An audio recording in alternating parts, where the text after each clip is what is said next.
네, 남북이 북한 예술단의 올림픽 파견을 위해 오늘 엿새 만에 다시 만났습니다. 통일부로 가보겠습니다. 김설혜 기자. 네, 조금 전 회담이 끝난 거죠? 네, 그렇습니다. 실무 접촉이 시작된 지 9시간 만인 조금 전에 회담은 끝났습니다. 오늘은 북한 예술단의 규모, 공연장, 공연 내용 등이 협의됐는데요. 일단 첫 만남은 화기애애했습니다. 우리 이제 예술단이 남측에 나가는 계절로 보면 입춘이 지나고 아주 봄에 이 열기가 아주 환할 때 이게 아주 좋은 계절입니다. 남측 공연이 북측은 삼지연 관현악단 140여 명으로 구성된 예술단을 파견하기로 했습니다. 또 북측 예술단의 공연 장소, 무대 조건, 필요한 설비, 기재 설치 등 실무적인 부분은 조만간 파견해서 조율하기로 했습니다.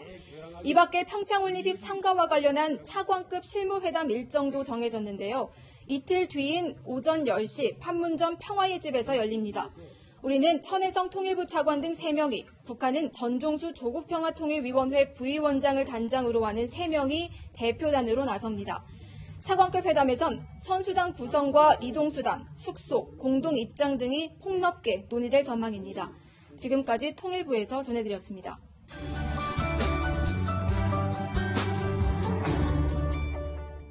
네, 이런 동안 미국과 북한 사이에서도 대화 분위기가 감지되고 있습니다. 이틀 전 38분 동안 평지 풍파를 일으켰던 하와이의 경보 실수도 미국인들의 불안감을 자극했습니다. 워싱턴에서 박정훈 특파원이 보도합니다. 하와이를 떨게 했던 북한 미사일 공포가 수도 워싱턴까지 덮쳤습니다. I think it's really threatening that with such a short amount of time for people to make decisions like that, you have only a few minutes to make a life-threatening decision. 북한과의 대화를 서둘러야 한다는 목소리도 나왔습니다. I mean, yeah, I think they should talk. It needs to be someone that knows what they're doing, understands foreign policy, and understands how to level situations. 야당인 민주당은 더 적극적입니다. In order for those negotiations to be successful, first of all, they have to happen without preconditions. 스콧 스나이더 미국 외교협회 선임연구원은 남북 대화와 함께 북한이 도발을 멈춘 상황을 북미 대화에 창을 여는데 활용해야 한다고 강조했습니다. 트럼프 대통령도 언론 인터뷰에서 김정은과 좋은 관계를 갖게 될 것이라고 강조해 분위기는 무르익고 있습니다. 이런 가운데 지난주 뉴욕에서는 북한 박성일 유엔 주재 차석 대사와 덕팔 카네기 국제평화재단 부소장이 만난 것으로 알려졌습니다. 본격적인 북미 대화에 앞선 전초전이 시작됐다는 관측이 나옵니다. 이번 하와이 오보 소동으로 미국 전역에는 북한 미사일에 대한 공포감이 더 커지고 있습니다. 북미 대화를 서둘러야 한다는 목소리도 나오고 있지만 트럼프 정부가 대화의 문을 얼마나 낮출지가 관건이 될 것으로 보입니다. 워싱턴에서 채널A 뉴스 박정훈입니다.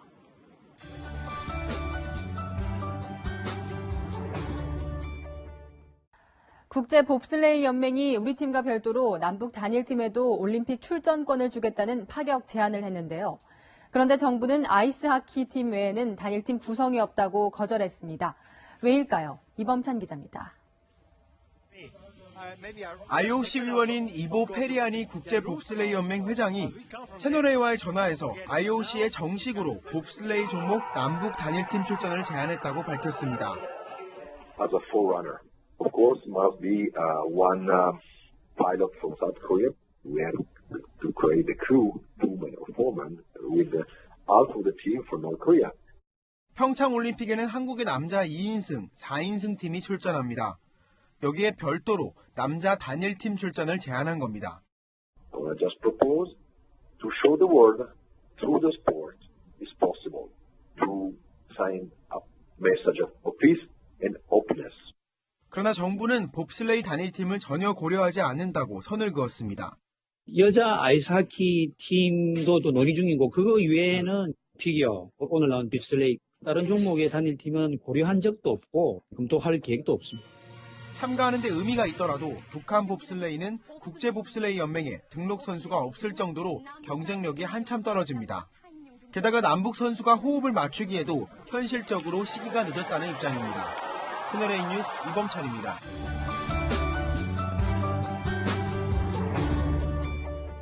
네, 오늘 협상장에 등장한 현송월은 늘 입던 군복 대신에 사복 차림이었습니다. 그런데 조그만 손가방 하나가 카메라에 잡혔는데 서울 시내 백화점에서 2,500만 원에 팔리는 프랑스제 명품으로 보입니다. 김성진 기자입니다. 군복이 아닌 사복 차림으로 회담장에 들어서는 현송월 관현악단 단장. 왼팔에 들려있는 초록색 핸드백이 눈에 띕니다. 악어 가죽으로 만든 이 가방은 프랑스 유명 패션업체 에르메스 제품으로 보입니다. 가격은 무려 2,500만 원에 달합니다. 북한은 유엔 안보리 제재로 사치품 수입이 금지돼 있지만 현송월은 보란듯이 고가의 명품 가방을 회담장에 들고 나온 겁니다. 현송월은 2015년 베이징 방문 때도 주변을 의식하지 않은 채 샤넬 가방을 들고 거리를 활보한 바 있습니다. 다만 에르메스 코리아 측은 현재 시중 제품 중 현 단장이 들고 나온 파우치 같은 디자인은 없다고 선을 그었습니다. 현송월은 달라진 위상도 과시했습니다. 당 중앙위원회 후보 위원인 만큼 권혁봉 수석대표 바로 다음 자리에 서서 남측 대표단을 맞이했습니다.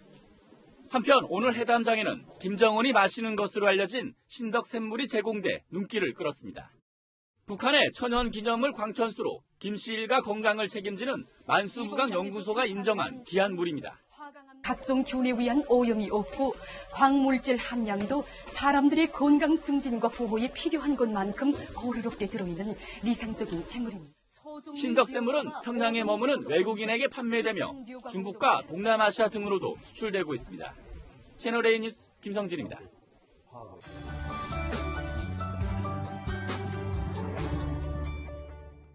평창 동계올림픽 개막식 때 남북 선수단이 공동 입장하게 되면 태극기가 아닌 한반도기를 들게 될 것이라고 정부가 공식 확인했습니다. 하지만 야당은 주권 포기라며 반대하고 나섰습니다. 안건우 기자입니다. 국회 평창 동계올림픽 지원특위에 출석한 도종환 문화체육관광부 장관이 한반도기 사용 가능성을 밝혔습니다. 부산 아시안게임 때도 대구 하계 유니버시아드 대회도 우리가 주최국이었는데 그 두 대회에서도 한반도기를 들고 입장을 했습니다.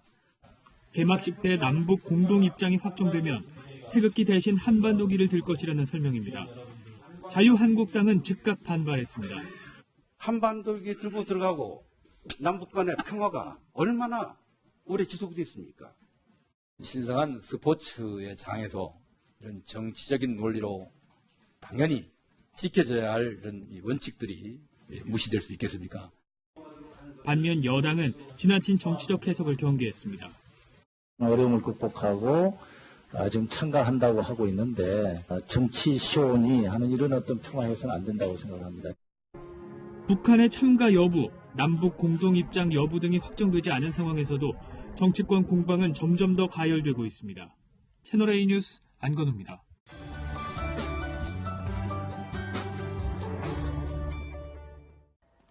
어제 청와대가 발표한 권력기관 개혁안의 최대 수혜자는 경찰로 꼽힙니다. 국가정보원에 대공수사권을 넘겨받는 데다 검찰 지휘를 안 받는 수사권도 인정받게 돼서인데요. 하지만 명분에 비해 실리는 별로 없었다는 게 경찰의 분위기입니다. 조영민 기자입니다. 경찰이 생각하는 수사권 독립의 핵심은 수사는 경찰, 기소는 검찰이 전담하는 명확한 역할 구분입니다. 이를 위해 검찰을 거치지 않고도 압수수색 영장이나 체포영장을 청구하게 해달라는 게 그간 경찰의 요구였습니다. 하지만 어제 청와대는 개헌이 필요한 사항이라며 경찰의 영장 청구권에 대한 직접적인 언급을 피했습니다. 이철성 경찰청장은 오늘 기자간담회에서 이 부분을 우회적으로 비판했습니다. 수사와 기소의 분리라는 애초 대통령 공약에서 후퇴한 부분이 있다며 국회 논의 과정에서 시대 정신이 담기지 않겠냐고 영장 청구권의 필요성을 언급한 겁니다. 청와대 안에서 경제나 금융사건 수사권을 검찰이 유지하게 한 것도 현상 유지나 다름없다는 불만도 나옵니다. 검찰이 맡고 있던 이 수사라는 게 지금도 대부분 기업범죄나 금융범죄였거든요. 별 달라지는 게 없을 수 있죠. 일선 경찰 사이에선 실속도 못 차리고 조직 비대화에 따른 외부 견제만 심해졌다는 우려의 목소리가 높습니다. 채널A 뉴스 조영민입니다.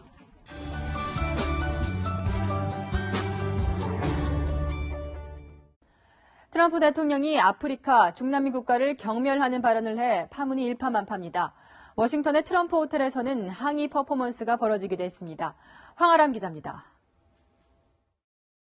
백악관과 미 국회의사당 사이에 위치해 워싱턴의 랜드마크로 손꼽히는 트럼프 호텔.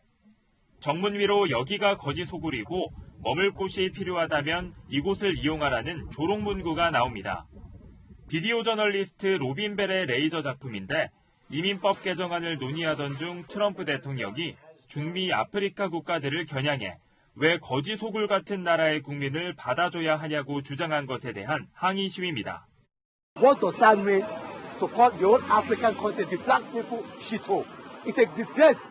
외신들은 슈토를 변소, 쓰레기 구덩이, 더러운 국가 등 다양하게 번역했습니다. 트럼프 대통령은 뒤늦게 한 발 물러섰지만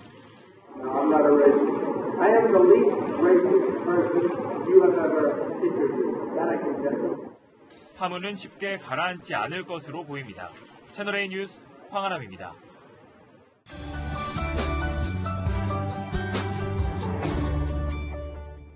평창올림픽에 미중 일러 4강 정상을 초청하겠다는 우리의 구상이 실현될 가능성은 적어 보입니다. 가장 공을 많이 들였던 중국에서는 베이징 시장 정도만 참석을 확정했습니다. 베이징 정동현 특파원입니다. 11일 시진핑 주석과의 전화 통화에서 문재인 대통령은 다시 한번 시 주석의 평창 방문을 요청했습니다. 우리 정부는 시 주석이 올림픽의 성공적인 인수인계가 잘 이루어지도록 노력하자고 말했다고 전했지만 중국 외교부가 공개한 내용에는 이 같은 언급이 아예 빠졌습니다. 시 주석 참석 가능성이 거의 없다는 점을 시사하는 대목입니다. 차기 동계올림픽을 여는 중국에서 평창 방문을 확정한 사람은 차이치 베이징 시장 정도가 유일합니다.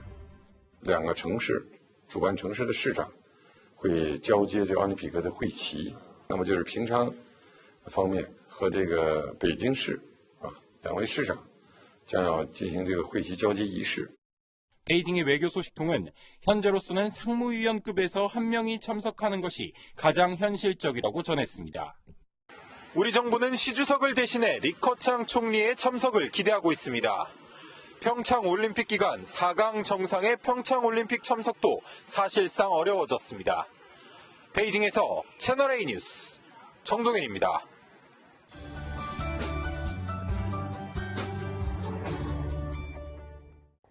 평창 동계올림픽을 유치한 이명박 전 대통령이 개막식 초청 대상에서 사실상 제외된 것으로 보입니다. 88 올림픽을 유치한 전두환 전 대통령도 올림픽 행사에 참여하지 못한 전례가 있습니다. 송찬욱 기자입니다. 평창 2011년 7월 평창 동계올림픽 유치는 이명박 정부에서 일궈냈습니다. 그러나 정작 이 전 대통령은 평창올림픽 개막식에 초청받지 못할 가능성이 커 보입니다. 평창 동계올림픽 조직위 관계자는 채널A와의 전화 인터뷰에서 현 정부에서 이 전 대통령을 부를 수 있겠느냐고 말했습니다. 다스와 국정원 특수활동비 의혹 등 이 전 대통령을 겨냥한 검찰 수사를 감안할 때 회의적이라는 반응입니다. 88 서울올림픽을 유치하고도 초청받지 못했던 전두환 전 대통령 사례를 언급하기도 했습니다. 이 관계자는 아직 국내 초청 대상을 확정한 건 아니라고 밝혔지만 이미 국회의장단 등 초청 대상을 정해 비공식 전달한 사실도 확인됐습니다. 이 전 대통령 측은 올림픽을 유치했는데 초청장도 보내지 않고 이런 방구도 없다며 불쾌하다는 반응입니다. 자유한국당도 거들고 나섰습니다. 동계올림픽은 우리가 유치했습니다.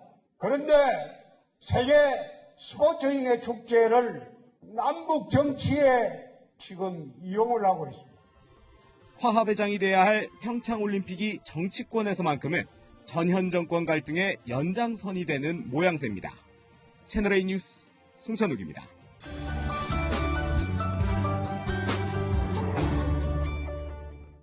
네, 2월 4일 바른정당과 합당하는 국민의당이 오늘 당무위원회를 다시 열었습니다. 지난주 볼썽사나운 모습을 보였던 바로 그 회의죠. 오늘은 취재기자의 회의장 접근을 아예 차단했습니다. 김민지 기자입니다. 여의도 국민의당 당사가 갑자기 소란스러워집니다. 무슨 나쁜 짓을 하려고 비공개를 하는 거예요, 이걸. 국민의당은 전당대회 분산 개최와 참석 대상 선정 문제를 논의하기 위해 당무위원회를 열었습니다. 하지만 비공개로 하자 통합 반대파가 항의하고 나선 겁니다. 고성과 몸싸움으로 난장판이 됐던 지난 12일 당무위 모습이 재현될까 봐 당직자들은 회의장 주변을 아예 차단했습니다. 2시간 40분간의 공방 끝에 당무위는 당비를 납부하지 않은 이른바 유령당원의 당직 박탈이 가능하도록 하고 전당대회를 분산 개최할 수 있도록 당규를 개정했습니다. 분산 개최를 통해 투표율을 높이고 표심을 알 수 없는 유령당원의 투표권 제한으로 안철수 대표에게 좀 더 유리해졌습니다. 안철수의 새 정치는 썩은 정치다. 우리는 우리의 길을 가자 이겁니다. 그래서 개혁신당의 창당 준비를 박차를 가하자. 통합 반대파의 비판 속에 안 대표의 통합 행보는 계속되고 있습니다. 채널A 뉴스 김민지입니다.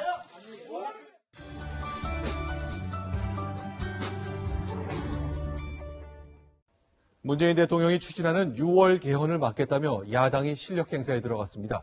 제1야당은 관제 개헌이라고 했고 제2야당은 지방선거원 개헌이라고 규정했습니다. 김기정 기자가 보도합니다. 문재인 개헌 몇 말이냐? 국민 개헌 실시하라! 실시하라! 실시하라! 실시하라! 자유한국당 의원들이 또 거리로 나섰습니다. 지난해만 아랍에미리트 특사 파견과 제천 화재 사건 진상을 규명하라며 청와대 영빈관 앞에서 기자회견을 한 지 20일 만입니다. 자유한국당 의원들은 서울 광화문 광장에서 문 대통령의 개헌을 관제 개헌으로 규정하고 국민의 목소리를 제대로 반영하는 국민 개헌을 연내하겠다고 목소리를 높였습니다. 관제 개헌, 대통령 개헌 물리치고 국민과 함께하는 국민 개헌 반드시 쟁취하겠습니다. 정부 형태를 뺀 개헌은 특정이 곁다리 개헌인 만큼 6월 지방선거와 개헌 국민투표를 동시에 하는 방안은 받아들일 수 없다는 얘기입니다. 국민의당 안철수 대표도 청와대발 개헌에 반대했습니다. 지방선거 캠페인용 개헌안을 내놓을 것임을 예고한 것이나 다름이 없습니다. 이것은 야당에 대한 선전포고라고 볼 수밖에 없습니다. 오늘 국회에서 열린 첫 개헌특위에선 여야 간 입장차만 확인하는 자리였습니다. 채널A 뉴스 김기정입니다.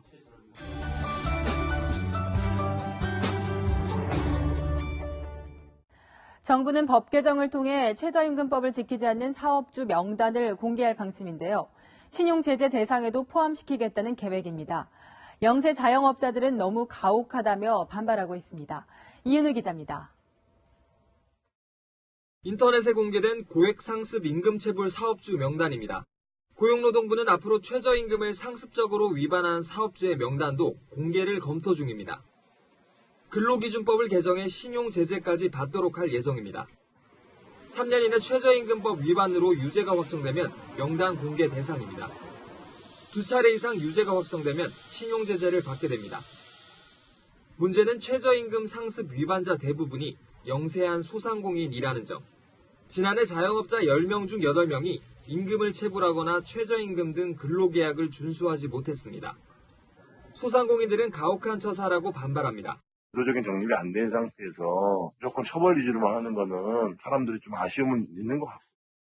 특히 신용제재 대상이 되면 신용불량자로 등록돼 대출 등의 금융 서비스를 받을 수 없습니다.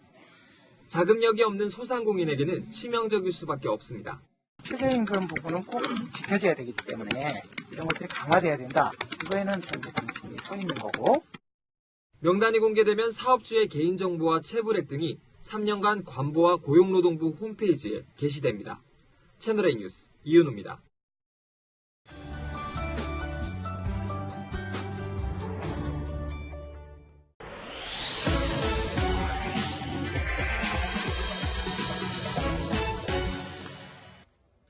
뉴스터치 시작합니다. 오늘은 밤사이 강원도 양양에서 일어난 산불 이야기로 시작합니다. 산등성이를 따라 시뻘건 불길이 일렁거립니다. 주변은 매캐한 연기로 가득 찼는데요. 어젯밤 8시쯤 강원도 양양군에 있는 가정집에서 불이 났고 이 불이 순식간에 주변 산으로 번진 겁니다. 헬기 4대를 비롯한 30여 대의 장비와 1,300명이 넘는 인력이 투입이 됐는데요. 산세가 험하다 보니 15시간 만인 오늘 오전 11시가 돼서야 불길을 잡았습니다. 이 화재로 축구장 2개 크기의 살림이 불에 탔습니다. 특히 근처에 있던 사찰 부근까지 불이 번지면서 스님과 신도 등 30여 명이 급히 대피하기도 했는데요. 놀란 주민들도 가슴을 쓸어내렸습니다. 아주 상황이 아주 안 좋았거든요. 그래가지고 대피를 했죠. 동남향으로 바람이 불어가지고 우리 집 요 앞에서 시뻘겋게 다 들어가기 때문에. 무엇보다 올림픽을 불과 3주 정도 앞둔 시점이라 평창은 화들짝 놀랐습니다. 불이 난 곳과 평창은 약 70km 정도 떨어져 있지만 양양에는 평창 참가 선수단 등이 이용하는 국제공항이 있어서 혹시나 이곳까지 불이 번질까 걱정이었습니다. 무엇보다 양양을 비롯한 강원 동해안에는 매우 건조한 날씨가 이어지면서 지난 10일부터 건조주의보와 건조경보가 내려진 상태인데요. 특히 건조경보가 내려진 곳에는 스피드 스케이팅 경기가 열리는 강원도 강릉이 포함되어 있습니다. 산림이 바짝 말라 있는 데다 강한 바람도 불고 있어서 산불 발생 위험이 큰 상황입니다. 지난 2005년 어제 불난 곳과 비슷한 지점에서 아주 큰 불이 났었는데요. 당시 강한 바람을 타고 10km나 번지면서 천연고찰 낙산사가 불에 타는 등 390억 원이 넘는 재산 피해가 났습니다. 두 번째 이야기는 39년 만에 처음 받은 압수수색입니다. 수사관들이 제천소방서에서 파란 박스를 들고 나옵니다. 제천 화재 참사 부실 대응 의혹을 수사하기 위해서 경찰이 압수수색에 나선 건데요. 충북 소방본부와 본부 상황실, 제천소방서 등 3곳을 압수수색했습니다. 소방 출동하고 초동 조치 관련된 부분, 그거 볼 겁니다. 예. 그냥 뭐 소방 출동과 관련된 자료들을 다 확보했어요. 지난 1979년 문을 연 제천소방서가 압수수색을 당한 건 이번이 처음입니다.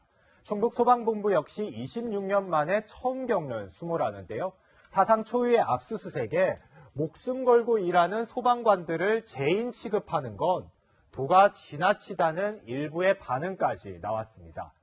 경찰은 수사의 신뢰성과 공정성을 위해선 어쩔 수 없다는 입장을 밝혔습니다.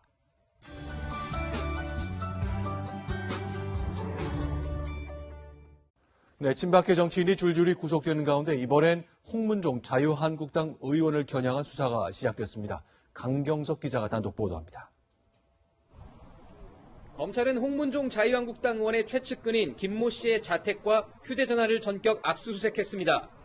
홍 의원이 이사장으로 있는 경민학원을 압수수색하면서 친박연대 사무총장을 지낸 김 씨도 정조를 한 겁니다. 오늘 검찰 소환조사도 받은 김 씨는 10억 원이 넘는 경민학원 자금을 횡령한 혐의를 받고 있습니다. 검찰은 김 씨와 경민학원이 허위 거래를 통해 자금을 빼돌린 것으로 의심하고 있습니다. 아울러 검찰은 김 씨가 경민학원에서 횡령한 돈을 홍 의원에게 전달했는지 조사 중입니다. 검찰은 이달 초 구속된 이우연 한국당 의원을 수사하는 과정에서 범죄 혐의를 포착했다고 설명했습니다. 검찰은 2014년 지방선거 당시 공천 신청자들이 당시 당 사무총장이었던 홍 의원에게 금품을 전달했는지도 확인할 계획입니다. 이에 대해 홍 의원은 2012년 대선과 2014년 지방선거 공천과 관련해 어떠한 불법 정치자금을 받은 적이 없다고 해명했습니다. 채널A 뉴스 강경석입니다.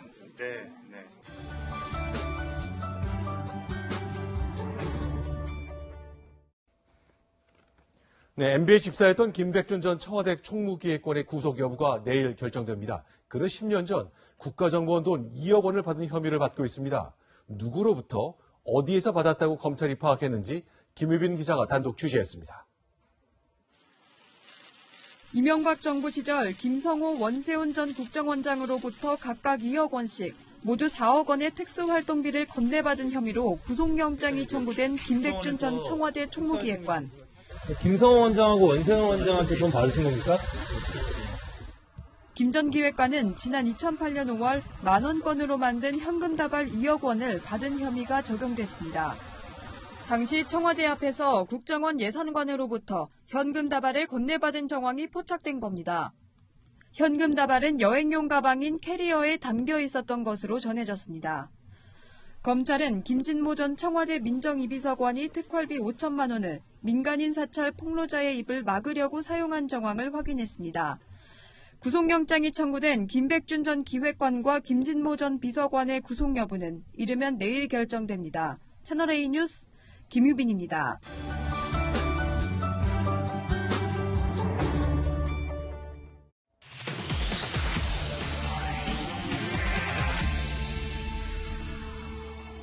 네, 조금 전 보신 것처럼 조국 대통령 민정수석의 권력기관 혁신 발표 이후 검찰 내부가 뒤숭숭합니다.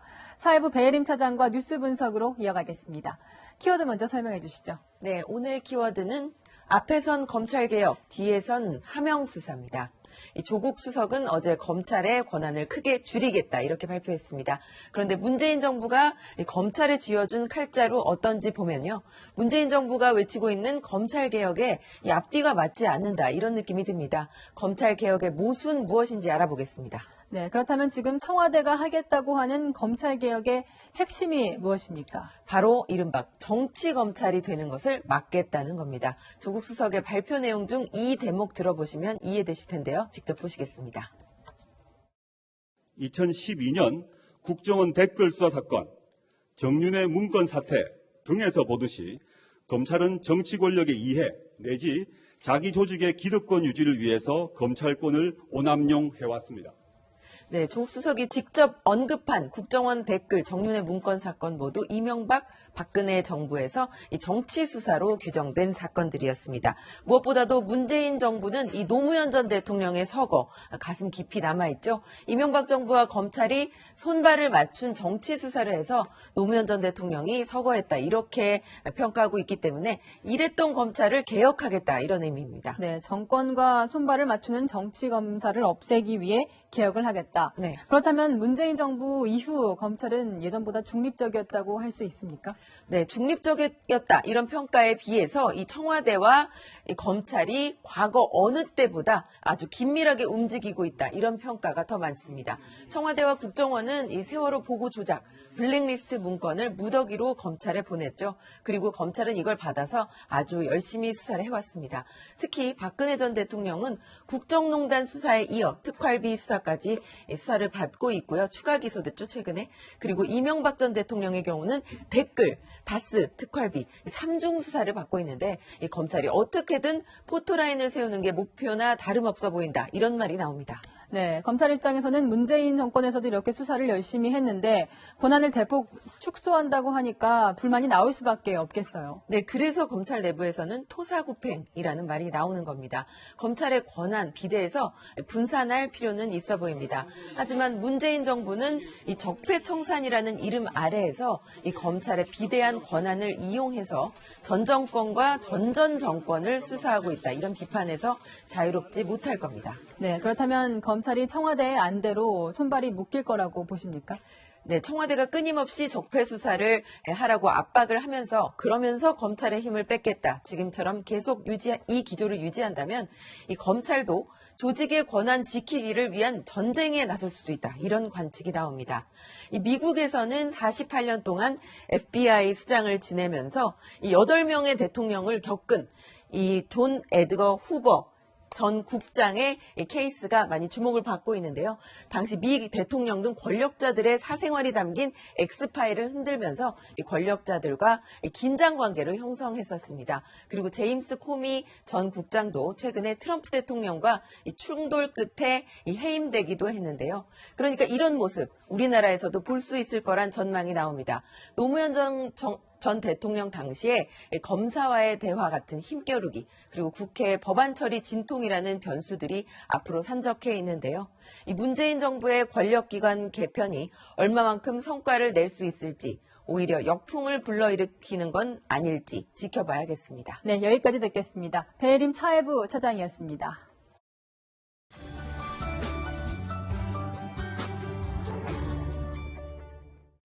이번엔 검찰로 가보겠습니다. 검찰은 문재인 정부가 강조한 적폐청산에 온 힘을 보탰는데도 졸지에 적폐 취급을 받고 수사권도 줄었다며 씁쓸해하고 있습니다.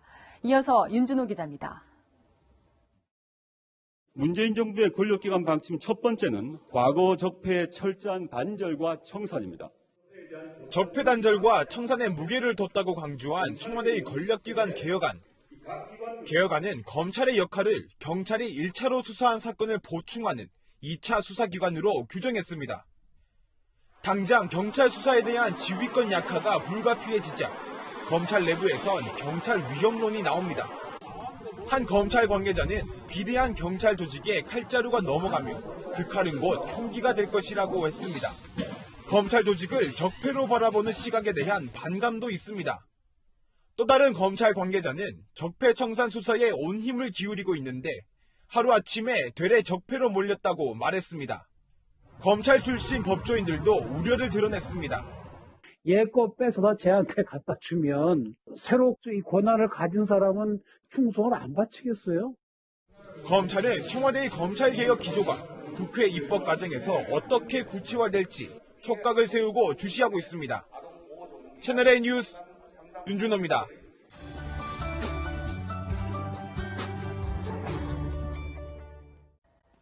어제 청와대가 발표한 권력기관 개혁안의 최대 수혜자는 경찰로 꼽힙니다. 국가정보원에 대공수사권을 넘겨받는 데다 검찰 지휘를 안 받는 수사권도 인정받게 돼서인데요. 하지만 명분에 비해 실리는 별로 없었다는 게 경찰의 분위기입니다. 조영민 기자입니다. 경찰이 생각하는 수사권 독립의 핵심은 수사는 경찰, 기소는 검찰이 전담하는 명확한 역할 구분입니다.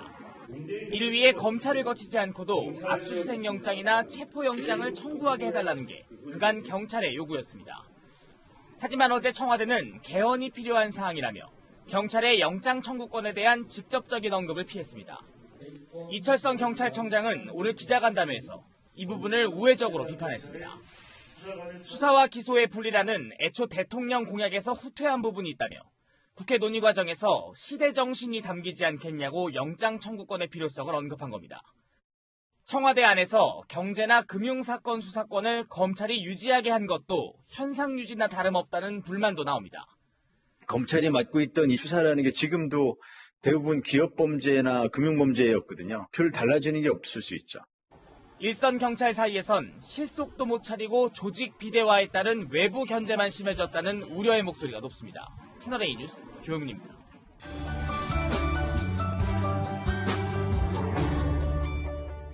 네, 정부가 가상화폐 거래소를 폐쇄한다는 구상을 일단 접었습니다.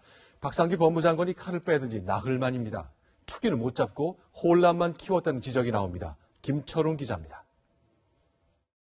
최근 법무부 장관이 언급한 거래소 폐쇄 방안은 향후 범정부 차원에서 충분한 협의와 의견 조율 과정을 거쳐 결정할 예정입니다. 국무조정실이 가상화폐 거래소 폐쇄 방안을 잠정 보류했습니다. 지난 11일 박상기 법무부 장관의 강경 발언 이후 불거진 여론의 반발과 정부 내 엇박자 논란을 의식한 것으로 보입니다. 대신 투기 열풍에 대해 자기 책임을 강조하는 경고 메시지를 내놨지만 큰 손실이 발생할 수 있으므로 자기 책임 하에 신중하게 판단할 필요가 있음을 다시 한번 당부드립니다. 정부 안에서조차 다른 목소리가 터져나왔습니다. 비판도 있고 그렇겠지만 욕을 먹더라도 정부는 할 일을 해야 된다고 생각합니다. 여권 내부에선 거래소 폐쇄라는 극약 처방 대신 양도세와 거래세 도입 등 안정적인 관리 정책이 앞섰어야 했다는 비판도 나옵니다. 채널A 뉴스 김철웅입니다.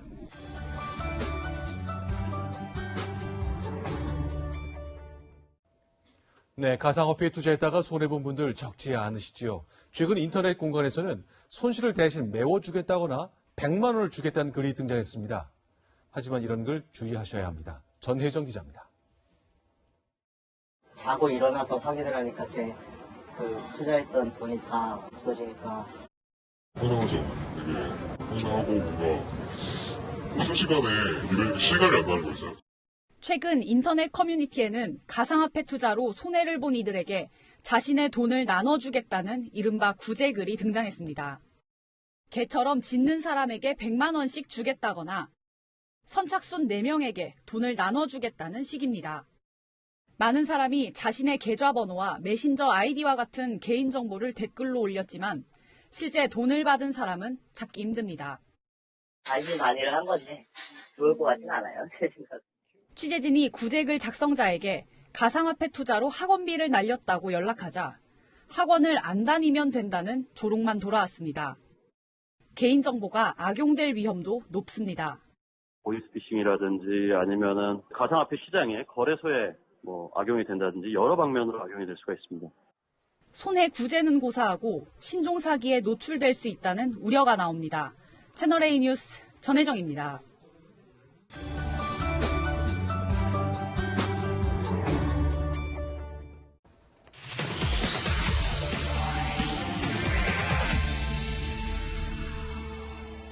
네, 뉴스 분석 오늘의 에디터는 이동영 산업부장입니다.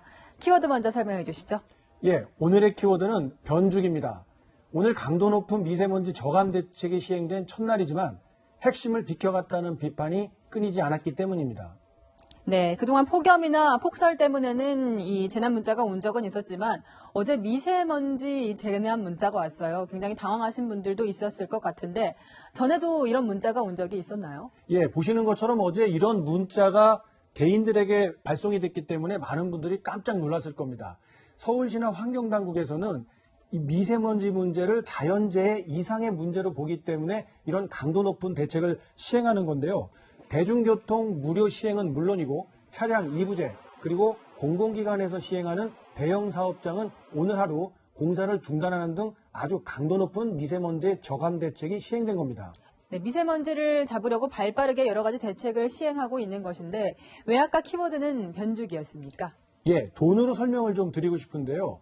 오늘 하루 서울시에서 대중교통 무료 이용을 위해 들어간 예산은 대략 50억 원에서 60억 원에 이를 정도로 많은 돈이 들어갔습니다.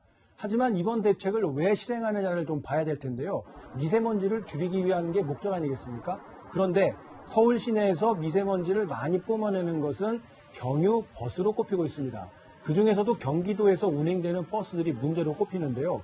경기도가 올해 지난해입니다. 2017년 연간 디젤 버스를 친환경 버스로 바꾸는 데 들어간 예산이 100억 원에 달하고 있거든요. 예. 자, 오늘 하루 이런 예산이 들어갔는데 이런 예산을 이렇게 근본적인 대책에 써야지 오늘 하루 이렇게 무료로 이용을 하게 한다고 해서 서울 시내의 미세먼지가 과연 줄어들 것이냐 이런 네티즌들의 비난이 솟구쳤던 겁니다. 네, 예산으로 보니까 체감이 되긴 하는데 어쨌든 이런 대책을 시행하는 것이 방향은 맞는 것 아닙니까? 예, 맞습니다. 어찌됐든 서울 시내에서 발생하는 미세먼지를 줄이기 위해 서울시 차원에서 할 수 있는 모든 일들을 한다는 것, 그 방향은 맞다고 봐야 될 텐데요. 하지만 경기도나 인천에서 당장 우리는 그런 예산을 부담할 수 없다라고 하면서 반발하는 움직임이 나올 정도로 이 세 개 지방자치단체의 공조가 이루어지지 않은 상태에서 서울시가 혼자서만 했을 때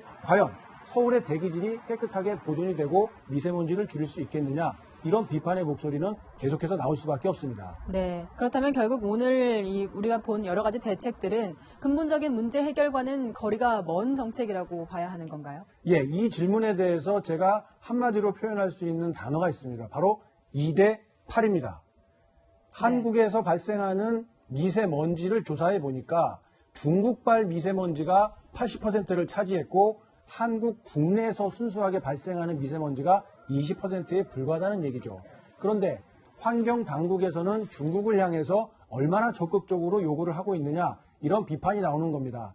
특히 중국의 동부 해안에 자리 잡은 중화공업지대에서는 막대한 양의 미세먼지가 배출이 되고 있다. 이런 분석이 나오고 있지만 이 부분에 대해서 우리 정부가 강력하게 중국에 조치를 요구하고 있다는 소리는 아직까지 들어보지 못한 게 현실이거든요. 정부에서 내놓고 있는 대책이란 게 2020년까지 환경협력센터를 만들겠다. 이런 보관들을 내놓고 있을 뿐 구체적으로 어떻게 얼마만큼 줄여나가겠다. 이런 계획을 밝히지 못하고 있기 때문에 우리나라에서도 스스로 우리의 미세먼지를 줄이기 위해 노력은 해야겠지만 근본적으로 우리에게 가장 큰 피해를 입히고 있는 중국 측을 향해서 어떤 저감 대책을 내놓을 수 있는지 요구하는 당당한 모습들을 국민들이 기대하는 것 같습니다. 네, 국민의 건강과 관련이 있는 만큼 좀 더 효율적이고 근본적인 대책이 필요할 것 같습니다. 이동영 산업부장이었습니다.